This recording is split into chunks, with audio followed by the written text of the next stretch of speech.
उत्तर प्रदेश के एक छोटे से गांव बरसईपुर में यह घटना घटी थी। साल था 2018। गांव में होली की तैयारियां पूरे जोरों पर थीं। ढोलक की थाप, बच्चों की हंसी और गली गली उड़ता गुलाल, सब कुछ सामान्य था। लेकिन उस साल की होली सिर्फ रंगों की नहीं थी, वो खून के रंग से भी रंगी थी। और यह कहानी कोई मनगढ़ंत किस्सा नहीं, ये मेरे दोस्त राहुल के साथ हुई असली घटना है। राहुल शहर से अपने गांव बरसईपुर होली मनाने आया था। उसके साथ उसका दोस्त विक्रम भी था। गांव के बाहर एक पुराना खंडहर था जिसे लोग पुरानी हवेली कहते थे। कहते हैं वो हवेली कभी ठाकुर वीरेंद्र सिंह की थी, लेकिन 25 साल पहले होली की रात वहां कुछ ऐसा हुआ था जिसके बाद वो जगह वीरान हो गई। गांव वाले कहते थे, होली की रात उस हवेली के पास मत जाना। क्यों?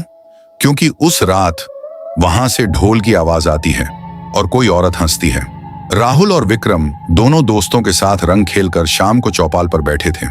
तभी गांव का बूढ़ा हरिराम काका उनके पास आया। उसकी आंखों में डर था। बेटा, आज रात 12 बजे के बाद घर से बाहर मत निकलना। राहुल हंस पड़ा। काका, हम बच्चे नहीं हैं, काका धीरे से बोला।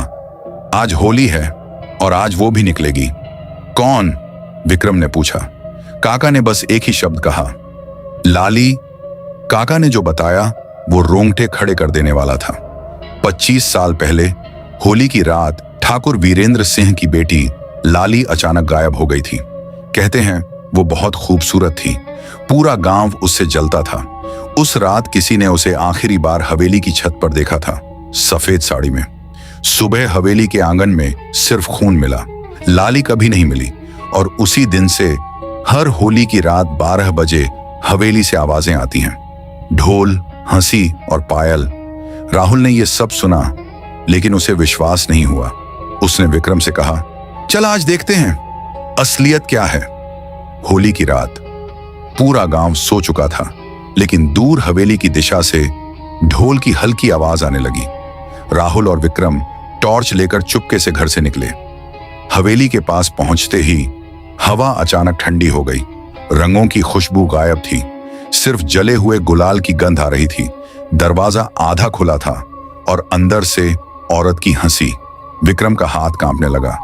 राहुल, चल वापस चलते हैं। लेकिन राहुल ने दरवाजा धक्का दे दिया। दरवाजा की आवाज के साथ खुला।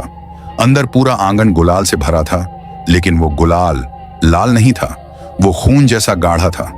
अचानक ऊपर से पायल की आवाज आई। दोनों ने टॉर्च ऊपर की और वहां छत पर एक औरत खड़ी थी, सफेद साड़ी, खुले बाल, चेहरे पर पूरा लाल रंग, लेकिन उसकी आंखें पूरी काली। वो धीरे धीरे मुस्कुरा रही थी और फिर उसने कहा, होली है। छत पर खड़ी वो औरत, सफेद साड़ी, लाल चेहरा और काली आंखें। उसकी मुस्कान इंसानी नहीं थी।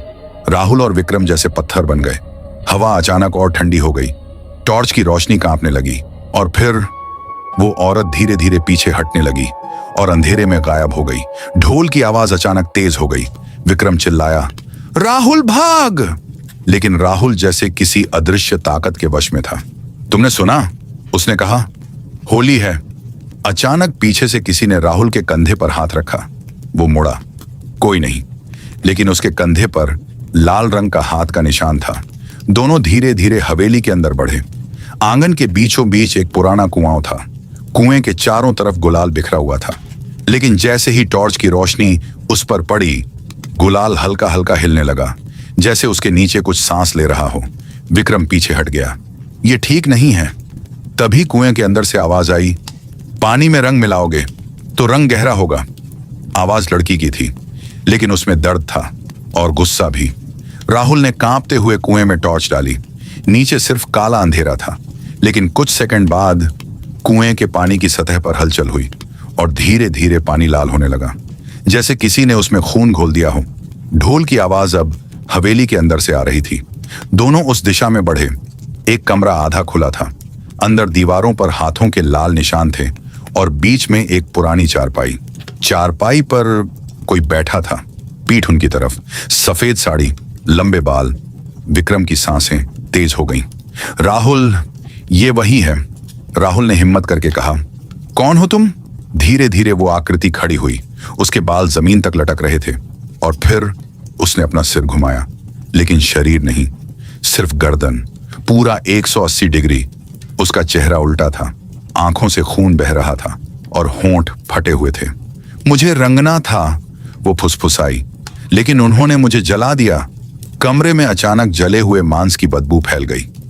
राहुल को उल्टी आने लगी। अचानक दीवार पर टंगी पुरानी तस्वीर जमीन पर गिर गई। तस्वीर में ठाकुर वीरेंद्र सिंह, उनकी पत्नी और बीच में एक लड़की, लाली। राहुल ने तस्वीर उठाई। वो लड़की बिल्कुल वैसी ही दिख रही थी जैसी अभी उनके सामने खड़ी थी, लेकिन तस्वीर में उसके चेहरे पर मासूम मुस्कान थी। और अब सिर्फ बदला। बत्ती एकदम बंद, टॉर्च बंद, अंधेरा, सिर्फ पायल की आवाज। और फिर विक्रम की चीख, राहुल बचाओ! राहुल ने हाथ आगे बढ़ाया, लेकिन उसका हाथ खाली हवा में लहराया। जब टॉर्च दोबारा जली, विक्रम गायब था। फर्श पर सिर्फ रंग था, गहरा लाल रंग, जो धीरे धीरे फैल रहा था। और दीवार पर लिखा था, अगला तू है। ढोल बंद हो चुका था। सन्नाटा, सिर्फ राहुल की भारी सांसें। अचानक पीछे से वही आवाज आई, होली अधूरी है। राहुल ने मुड़कर देखा। लाली बिल्कुल उसके पीछे खड़ी थी, इतनी पास कि उसकी ठंडी सांस राहुल के कान को छू रही थी। मुझे भी रंगोगे ना? उसके हाथ में गुलाल था, लेकिन वो गुलाल खून से टपक रहा था। राहुल के कान के पास उसकी ठंडी सांसें अब भी महसूस हो रही थीं। मुझे भी रंगोगे ना? वो आवाज फुसफुसाई। राहुल के हाथ कांप रहे थे। उसने धीरे धीरे मुड़कर देखा।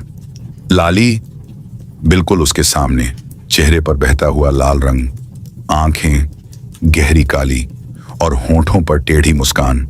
उसके हाथ में गुलाल था, लेकिन वो गुलाल फर्श पर टपक रहा था। राहुल ने हिम्मत करके पूछा, तुम चाहती क्या हो? लाली का चेहरा अचानक बदल गया। उसकी मुस्कान गायब हो गई। मुझे न्याय चाहिए। कमरे की दीवारें कांपने लगीं, जैसे कोई अदृश्य ताकत हवेली को हिला रही हो। अचानक राहुल को पीछे से कराहने की आवाज सुनाई दी, राहुल! वो आवाज विक्रम की थी। राहुल पलटा। कमरे के कोने में अंधेरे में विक्रम पड़ा था।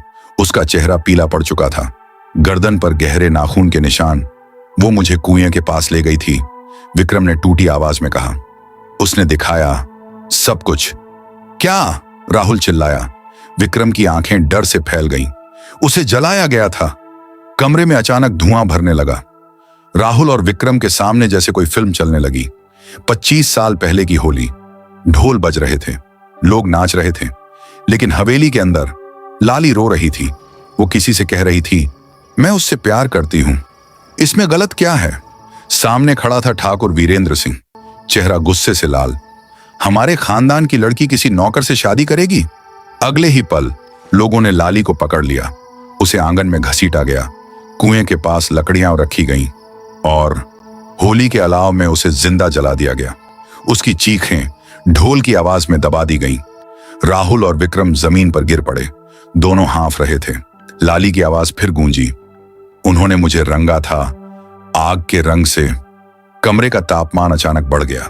दीवारों से धुआं निकलने लगा और फर्श पर पड़ा लाल रंग अब जलने लगा। बदले की शुरुआत। हर साल होली की रात एक आत्मा मेरे साथ जलती है, लाली बोली। राहुल का दिल जोर से धड़क रहा था। मैंने कुछ नहीं किया, उसने चिल्लाकर कहा। लाली धीरे धीरे उसके पास आई। खून का कर्ज खून से उतरता है। अचानक विक्रम उठकर खड़ा हो गया, लेकिन उसकी आंखें बदल चुकी थीं, पूरी काली। उसने राहुल की तरफ देखा और मुस्कुराया। अब समझ आया? उसकी आवाज बदल चुकी थी। इस बार तेरी बारी है। अचानक राहुल के पैर खुद ब खुद चलने लगे, जैसे कोई अदृश्य डोरी उसे खींच रही हो। वो कुएं के पास पहुंच गया। कुएं का पानी उबल रहा था। उसमें चेहरों की परछाइयां दिख रही थीं। गांव के लोग, जिन्हें हर साल होली के बाद लापता बताया गया था, सब उसी कुएं में थे। और अब राहुल का चेहरा भी पानी में दिखने लगा। लाली उसके पीछे खड़ी थी। होली पूरी करनी है, उसने राहुल को धक्का दिया। राहुल गिरने ही वाला था कि अचानक किसी ने उसका हाथ पकड़ लिया। मजबूत पकड़, गरम हाथ। राहुल, होश में आ! यह आवाज हरिराम काका की थी। हरिराम काका ने जेब से गंगा जल निकाला। ये आत्मा शांत नहीं होगी जब तक सच सामने नहीं आएगा। काका ने पानी कुएं में डाला। कुएं से चीख निकली, इतनी तेज कि पूरी हवेली हिल गई। लाली की आकृति दर्द से तड़पने लगी। मुझे मुक्ति चाहिए, बदला नहीं। उसकी आवाज अब कमजोर थी। राहुल कांपते हुए बोला, मैं सच सबको बताऊंगा। तुम्हारे साथ जो हुआ वो छुपा नहीं रहेगा।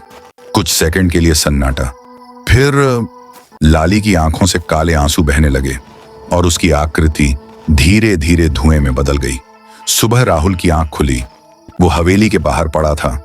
सूरज निकल चुका था। गांव के लोग इकट्ठा थे। विक्रम उसके पास बैठा था। कल रात हमें कुछ याद नहीं, विक्रम बोला। हरिराम काका चुप थे। कुइयों को मिट्टी से भर दिया गया था।